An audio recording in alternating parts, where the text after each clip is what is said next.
Hi friends, কেমন আছো সবাই? আবার একটা নতুন ভিডিও নিয়ে এসেছি। এটা হচ্ছে ই রিক্সা চার্জার।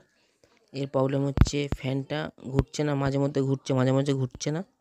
কাস্টমার বলছে এটা কাটি দিয়ে ঘোরালে ঘুরছে না। এই ফ্যানটা আমি এখন আপনার সামনে সার্ভিস করে দেখাবো, কেমনভাবে সার্ভিস করতে হয়। এটা ফ্যান চেঞ্জ করার কোনো প্রয়োজন নেই, এটা সার্ভিস করলেই হয়ে যায়। আমি কেমনভাবে সার্ভিস করছি আপনারা দেখুন, আপনারাও এরকমভাবে সার্ভিস করবেন, তাহলে ফ্যানটা চেঞ্জ করতে হবে না, এই ফ্যানই কাজ হয়ে যাবে। চলো দেখা যাক কীভাবে ফ্যানটা আমি রিপেয়ার করছি। তার আগে ফ্যানটা খুলে নেব।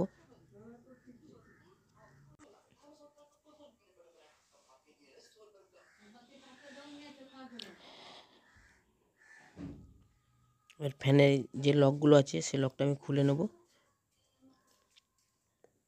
আপনারা যখন লকটা খুলবেন সাবধানে লকটা খুলবেন, লকটা ভেঙে যেতে পারে। এটা ফাইবারের